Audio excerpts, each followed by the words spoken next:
அன்பு நண்பர்களே, ஆசிரியர் பெருமக்களே, ஆராய்ச்சியாளர்களே மற்றும் மாணவ மாணவிகளே, இப்போது இந்த காணொளியிலே நான் பேசவிருப்பது டெரிடா என்ற மாபெரும் தத்துவஞானியின் மிக ஆழமான கருத்தான த டிஃபரான்ஸ் என்ற ஒரு கருத்தை பற்றித்தான். இந்த டிஃபரான்ஸ் என்ற கருத்து மிக முக்கியமான ஒரு கருத்தாக இலக்கிய திறனாய்வு உலகத்திலே கருதப்படுகிறது. இந்த காணொளி உங்களுக்கு நன்கு புரிய வேண்டுமென்றால் இதற்கு முன்பு நான் பப்ளிஷ் செய்திருக்கின்ற வாட் இஸ் லோகோசென்ட்ரிசிசம் என்ற ஒரு காணொளியை நீங்கள் காணுங்கள். அதன் தொடர்ச்சியே இது. அந்த லோகோசென்ட்ரிசிசம் என்கின்ற அந்த காணொளியிலே நான் டிஃபரான்ஸ் என்ற டெரிடாவின் கருத்து பற்றி கூறவில்லை. மேற்கத்திய தத்துவ பாரம்பரியத்திலே வார்த்தைகள் பற்றியும் அதன் பொருள்கள், வேர்ட்ஸ் அண்ட் தேர் மீனிங்ஸ் என்பது பற்றி அவர்களுக்கு ஒரு புரிதல் இருந்தது. இதை நான் இந்த லோகோசென்ட்ரிசிசம் என்கின்ற காணொளியிலே கூறியிருக்கின்றேன். அதாவது அப்சல்யூட் ட்ரூத் என்று ஒன்று உள்ளது, அது நிலையானது, மாறாதது. அதற்கு பிறகு 20ஆம் நூற்றாண்டு மத்தியிலே ஜாக் டெரிடா என்றொரு தத்துவஞானி வருகின்றார். அவர் ஹாப்கின்ஸ் யூனிவர்சிட்டியிலே the structure, sign and free play என்றொரு ஆராய்ச்சி கட்டுரையை படிக்கின்றார். அது இந்த ஆராய்ச்சி உலகத்திலே மிகுந்த வரவேற்பை பெற்றது. அது ஒரு மிகுந்த பெரிய புரட்சியையே ஏற்படுத்தியது என்று சொல்லலாம். அது மட்டுமல்லாமல் அவர் எழுதிய நூல்களிலேயே மிகச்சிறந்த நூலான ஆஃப் கிராமட்டாலஜி என்ற நூல் மிக முக்கியமானது. அந்த நூலிற்கு முன்னுரை எழுதியவர் நம் இந்திய வம்சாவளியை சார்ந்த காயத்ரி சக்கரவர்த்தி ஸ்பைவக் என்பவர்தான். போஸ்ட் ஸ்ட்ரக்சுரலிசம் மற்றும் டீகன்ஸ்ட்ரக்ஷன் என்கிற தளங்களிலே இந்த டிஃபரான்ஸ் என்ற கருத்து மிக முக்கியமாக கருதப்படுகிறது. நியோலாஜிசம் என்ற வார்த்தையை பற்றி நீங்கள் கேள்விப்பட்டிருப்பீர்கள். அதாவது நியோலாஜிசம் என்றால் புதிதாக ஒரு சில டேர்ம்ஸை உருவாக்குவது. அதுபோல் டெரிடா இந்த நியோலாஜிசம் என்கின்ற வகையிலே சில கான்செப்ட்ஸை உருவாக்குகிறார். அதில் 2 முக்கியமான கான்செப்ட்ஸ் என்னவென்றால் லோகோசென்ட்ரிசிசம் என்பது, மற்றொன்று த டிஃபரான்ஸ் என்பது. இந்த லோகோசென்ட்ரிசிசம் உங்களுக்கு ஏற்கனவே நான் அதை பற்றி பேசியிருக்கின்றேன். இந்த டிஃபரான்ஸ் என்பதை இவரே உருவாக்குகிறார். இவர் எவ்வாறு அந்த புது டேர்மை உருவாக்குகிறார், அதாவது டிஃபரான்ஸ் என்ற வார்த்தையை இவர் உருவாக்குகிறார் என்று பார்ப்போம். பிரெஞ்சிலே டிஃபரர் என்ற ஒரு வார்த்தை உண்டு. அந்த டிஃபரர் என்ற வார்த்தையை டெரிடா பன் செய்கின்றார். PUN, பன், இரட்டுற மொழிதல். அதுக்கு ஈக்குவலண்ட்டான வார்த்தை டிஃபரன்ஸ், DIFFERENCE என்பார்கள். அந்த டிஃபரன்ஸ் என்ற வார்த்தையை இவர் பன் செய்கின்றார். எப்படி? அதில் இருக்கும் 2வது இருக்கிறது அல்லவா, டிஃபரன்ஸ். அந்த டிஃபரன்ஸ் முதலில் வரும் ஒரு அதற்கு பிறகு வரும் ஆல்பபெட் அந்த ஈயை ஏயாக மாற்றுகின்றார். டிஃபரான்ஸ் என்று அதற்கு பெயரிடுகின்றார். அந்த டிஃபரான்ஸ் என்ற டேர்மை ஏன் உருவாக்குகின்றார்? அதை பன் செய்கின்றார் என்று கூறினேன். அது என்ன பன் என்றால், டு டிஃபர் என்று ஒரு பொருள், டு டெஃபர் என்று மற்றொரு பொருள். டு டிஃபர் என்றால் வித்தியாசப்படுத்துவது, ஒன்றிலிருந்து ஒன்று வித்தியாசப்படுத்துவதை நாம் டிஃபர் என்று கூறுகிறோம். This man is different from that man. This pen is in different color. இதுபோல ஒரு விஷயத்திலிருந்து இன்னொரு விஷயம் வித்தியாசப்படுவதை டிஃபர் என்று கூறுகின்றோம். டு டிஃபர் அது ஒரு பொருள். மற்றொரு பொருள் டு டெஃபர். டெஃபர் என்றால் தள்ளி போடுவது, ஒத்தி போடுவது. Why Hamlet defers. தந்தையை கொலை செய்தவனை ஏன் உடனடியாக ரிவெஞ்ச் செய்யாமல், பழிவாங்காமல் அவன் ஏன் தள்ளி போட்டுக்கொண்டே போகிறான்? To defer. டு டெஃபர் என்பது ஒத்தி போடுவது அல்லது தள்ளி போடுவது என்பது பொருள். ஆக இந்த இரண்டு பொருள்களுக்கும் ஒரு காமனான டேர்மாக டெரிடா டிஃபரான்ஸ் என்ற ஒன்றை உருவாக்குகிறார். இதை ஏன் உருவாக்குகிறார்? ஏனென்றால் ஏற்கனவே ஒரு சுவிஸ் லிங்குவிஸ்டான ஃபெர்டினண்ட் டி சோஷியோ என்பவர் இது பற்றிய சில கருத்துக்களை தன்னுடைய மிகச்சிறந்த நூலான ஸ்ட்ரக்சுரல் லிங்குவிஸ்டிக்ஸ் என்ற நூலிலே கொடுக்கின்றார். அவர் பேசிக்கலி ஒரு லிங்குவிஸ்ட், ஃபிலாசபர் கிடையாது. அவர்தான் பல தளங்களிலே பல மாற்றங்களை கொண்டு வந்தவர். இதை நான் உங்களுக்கு ஏற்கனவே ஸ்ட்ரக்சுரலிசம் என்கின்ற காணொலியிலே கூறியிருக்கிறேன். நீங்கள் அதை ரெஃபர் செய்து பாருங்கள். எவ்வாறு இலக்கியம், ஆந்த்ரோபாலஜி, சோஷியாலஜி போன்ற தளங்களிலே இந்த சுவிஸ் லிங்குவிஸ்டின் கருத்துக்கள் எடுத்து செல்லப்பட்டன என்று அவர் ஒரு முக்கியமான கருத்தை கூறுகிறார். என்ன கூறுகின்றார் என்றால், அது லோகோசென்ட்ரிசிசத்தில் நாம் கூறிய வார்த்தைகளுக்கு நிரந்தரமான பொருள் உண்டு என்பதற்கு நேர் எதிரானது. அவர் சைன், சிக்னிஃபயர், சிக்னிஃபைடு என்று வார்த்தைகளை பிரித்து கூறுகின்றார். அவர் லிங்குவிஸ்டிக்ஸ் கோணத்திலே அதை கூறுகின்றார். உதாரணத்திற்கு ட்ரீ என்றொரு வார்த்தை இருக்கிறது. அந்த ட்ரீ என்ற வார்த்தையை கூறிய உடனேயே நம் மனதிற்கு வருவது அந்த மரம் என்கின்ற அந்த மென்டல் இமேஜ். அந்த சவுண்ட் இருக்கிறது அல்லவா ட்ரீயிலே, அது சிக்னிஃபயர். ட்ரீ என்பது வார்த்தை, அது சைன். ட்ரீ என்ற சவுண்டு ஒவ்வொரு மொழிக்கும் வேறுபடுகிறது.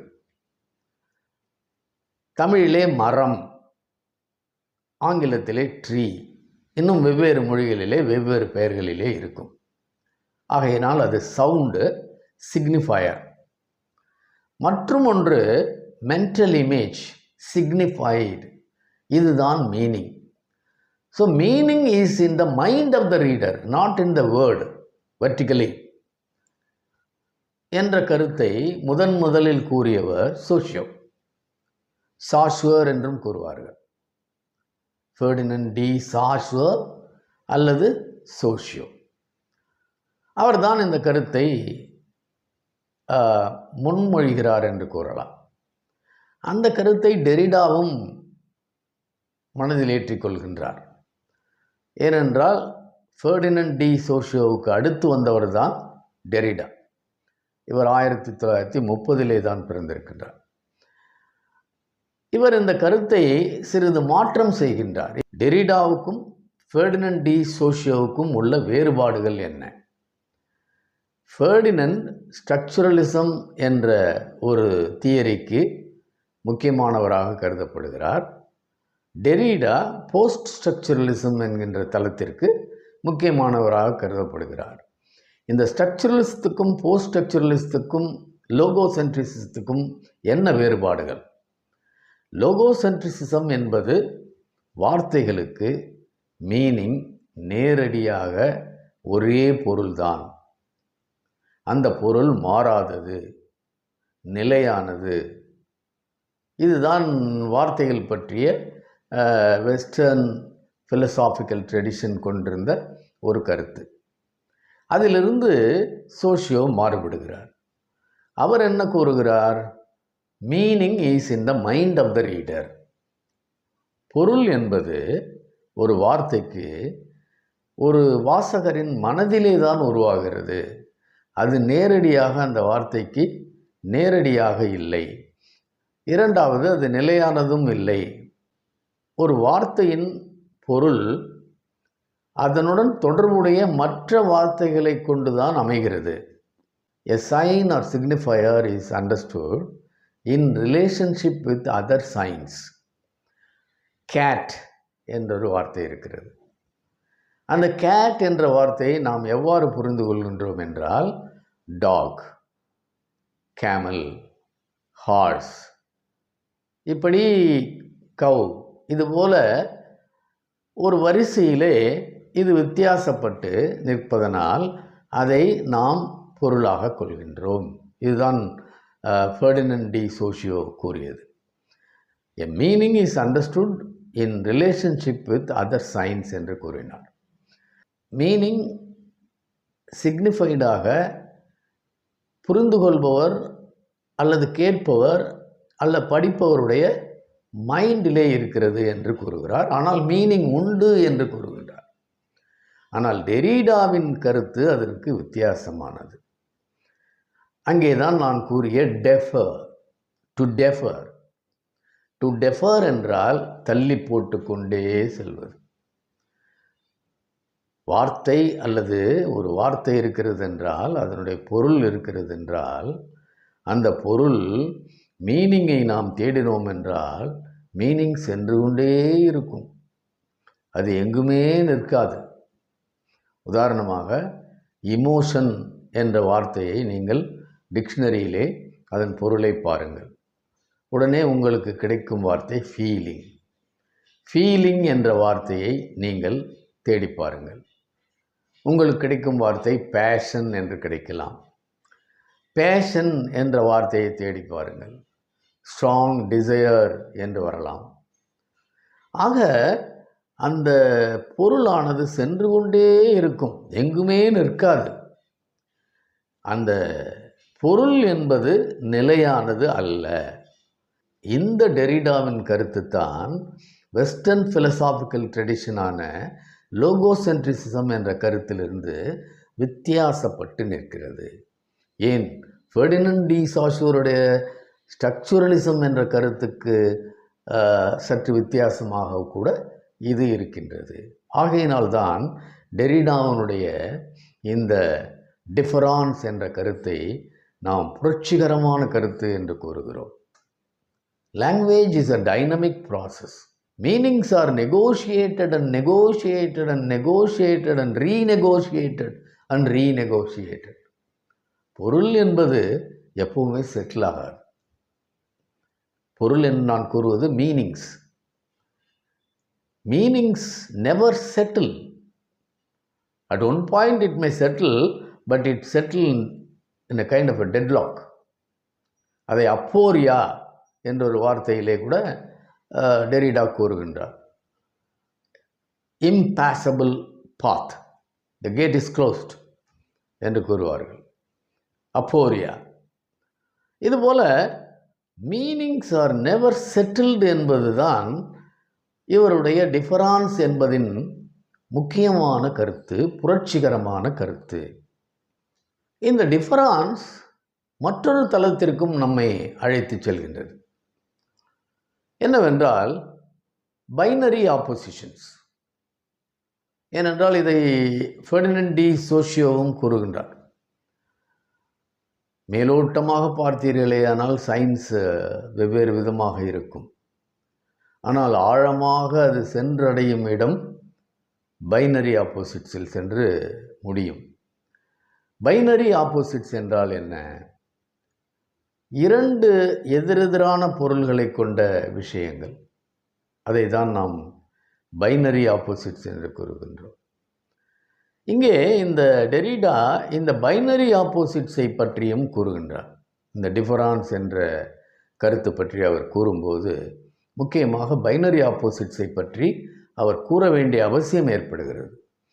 ஏனென்றால் நான் ஏற்கனவே கூறியது போல வெஸ்டர்ன் ஃபிலசாபிக்கல் ட்ரெடிஷன் முக்கியமாக இரண்டு சென்டர்ஸ் இருக்கிறது என்றால் அந்த இரண்டு சென்டர்ஸில் ஒரு சென்டரைத்தான் பிரதானப்படுத்துகிறது.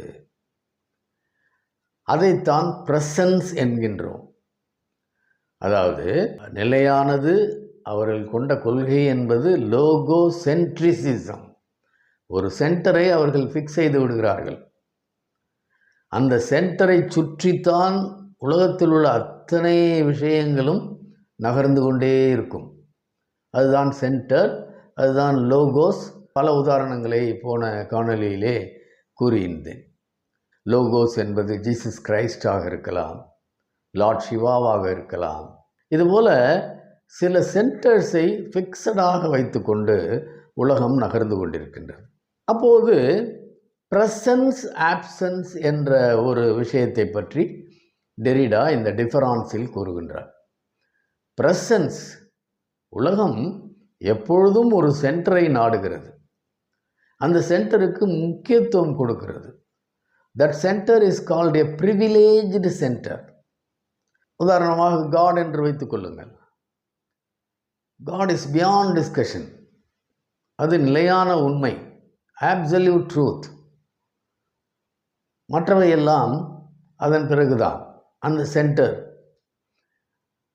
ஸோ அதுதான் ப்ரெசன்ஸ் என்ற கருத்தோடு தான் மேற்கத்திய தத்துவ பாரம்பரியம் இருந்து வருகிறது. அதை உடைக்கின்றார், அதை டீகன்ஸ்ட்ரக்ட் செய்கின்றார் டெரிடா. ப்ரெசன்ஸ் என்கின்ற ஒரு சென்டர் இருக்கிறது என்றால் ஆப்சன்ஸ் என்று மற்றொரு சென்டர் இருக்கிறது. அதை பற்றி மக்கள் சிந்திக்காமல் அல்லது அதை பற்றி மக்கள் சிந்திக்க விடாமல் சில விஷயங்கள் தடுக்கின்றன என்பதுதான் இவருடைய வாதம். So when there is a presence, there is absence. Speech versus writing. அதிலே ஸ்பீச்சை முதன்மைப்படுத்துகிறார்கள் மேற்கத்திய பாரம்பரிய தத்துவ ஞானிகள். அதிலிருந்து இவர் வேறுபடுகின்றார். இவர் ரைட்டிங்கை பிரதானப்படுத்துகின்றார். ஏனென்றால் ஆப்சன்ஸை நாம் மறந்து போய்விடுகின்றோம். இந்த டிஃபரான்ஸ் என்ற தத்துவத்திலே அல்லது கருத்திலே இந்த பைனரி ஆப்போசிஷன்ஸ் எவ்வாறு ஒன்று ப்ரிவிலேஜ்டாகவும் மற்றொன்று லெஸ் ப்ரிவிலேஜ்டாகவும் காட்டப்படுகிறது என்பதுதான். இது மாதிரியான பைனரி ஆப்போசிட்ஸ் உலகத்திலே நிறைய இருக்கின்றது. மேன் வர்சஸ் உமன், இங்கே ஜெண்டர். அந்த மேன் ஒரு சென்டர், உமன் ஒரு centre. How we live in a male-centered world. Male is the presence and female is the absence. இங்கே மேன் என்பது ப்ரிவிலேஜ்டு சென்டராக இருக்கிறது, உமன் என்பது லெஸ் ப்ரிவிலேஜ்டாக இருக்கிறது. சரி, இது மாறவே மாறாதா என்றால் இங்கே அந்த டு டெஃபர் என்பதை கொண்டு வாருங்கள். இது மாறும், மாறிக்கொண்டே இருக்கும். ஒருவேளை உமன் சென்டர்டாக இந்த உலகம் மாறினால் அந்த மேன் சென்டர்டு வேர்ல்ட்லே உமனுக்கு என்னெல்லாம் நேர்ந்ததோ அதெல்லாம் மேனுக்கு உமன் சென்டர்டு வேர்ல்ட்லே நடக்கும். இதைத்தான் ப்ளே என்கின்றார். இது ஒரு நிரந்தரமான விளையாட்டு. Black versus white, binary opposite. கருப்பு மற்றும் வெள்ளை. வெள்ளை பிரதானப்படுத்தப்படுகிறது. Black options, less privileged. Upper class versus lower class. Rather, upper caste versus lower caste. இதில் ஏதாவது ஒன்று ப்ரிவிலேஜ்டாகவும் மற்றொன்று லெஸ் ப்ரிவிலேஜ்டாகவும் இருக்கிறது. Binary opposites. இந்த பைனரி ஆப்போசிட்ஸை டெரிடா உடைக்கின்றார், டீகன்ஸ்ட்ரக்ட் செய்கின்றார். இதுதான் டிஃபரான்ஸ். இந்த டிஃபரான்ஸ் மூலமாக மற்றொரு விஷயத்தையும் இவர் கூறுகின்றார். உலகத்திலே இருக்கின்ற மெட்டா நேரேட்டிவ்ஸை இவர் ரெஃப்யூஸ் செய்கின்றார், டிக்ளைன் செய்கின்றார். டெரிடாவை பொறுத்தவரை these meta narratives R constructed narratives என்று கூறுகிறார். இந்த constructed narratives are at any time likely to be deconstructed. அவர் சொல்லுகின்ற மெட்டா நேரேட்டிவ்ஸ் என்பது ஹிந்துயிசம், கிறிஸ்டியானிட்டி, இஸ்லாம், புத்திசம் போன்றவை. இதை ஒரு முக்கியமான விஷயமாக இந்த டிஃபரான்ஸ் என்ற அவருடைய கருத்திலே அவர் கூறுகின்றார். இந்த டெரிடாவின் கருத்து மற்ற தளங்களுக்கும் எடுத்து செல்லப்படுகிறது அல்லது இன்ஃப்ளூயன்ஸ் செய்யப்படுகின்றது. இலக்கியம், மனோதத்துவியல், திறனாய்வு, மானுடவியல் போன்ற தளங்களுக்கும் இவைகள் எடுத்து செல்லப்பட்டு அப்ளை செய்யப்படுகிறது. அவர்கள் வேறு கோணத்திலே பார்க்க ஆரம்பிக்கின்றார்கள்.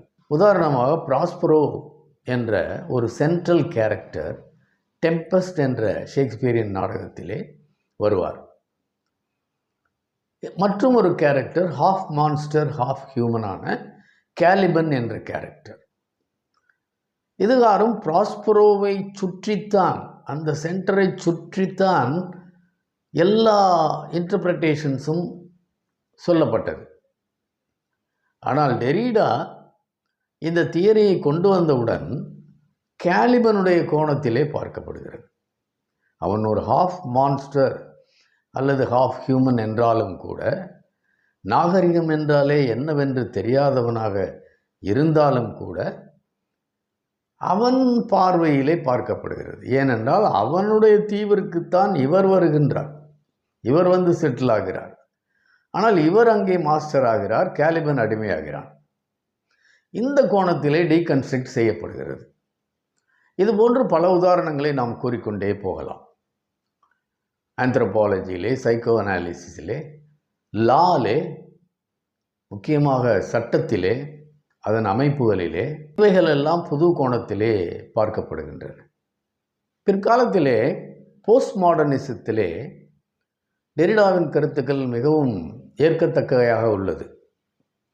ஏனென்றால் post modernism plurality, ambiguity, knowledge, absolute truth போன்றவைகளை பற்றி வித்தியாசமான கோணத்தில் அணுகுகின்றார்கள். ஆக சுருக்கமாக சொல்லப்போனால், வெஸ்டர்ன் ஃபிலசாபிக்கல் ட்ரெடிஷனிலிருந்து மாறுபட்ட ஒரு கருத்தை இங்கே டெரிடா கூறுகின்றார். மொழி பற்றியும், வேர்ட்ஸ் பற்றியும், அதனுடைய மீனிங்ஸ் பற்றியும் ஒரு புதிய கோணத்திலே பார்க்கின்றார். அந்த புதிய கோணம் என்பது to differ and to defer. மொழி வித்தியாசமாகவும் அதே நேரத்தில் செட்டில் ஆகாமல், பொருள் செட்டில் ஆகாமல் நெகோஷியேட் செய்து கொண்டே செல்கிறது. Meanings never settle. ஆகையினால் ஒரே கருத்து, ஒரே அப்சல்யூட் ட்ரூத், ஒரு பர்மனண்ட் ஐடென்டிட்டி என்பதெல்லாம் கிடையாது என்பதைத்தான் இந்த டிஃபரான்ஸ் என்ற இந்த டெரிடாவின் தத்துவம் விளக்குகின்றது. இதுபோல மேலும் பல விஷயங்களை நாம் அடுத்தடுத்து வரும் காணொளிகளில் காணலாம் என்று கூறி விடைபெறுகிறேன். நன்றி, வணக்கம்.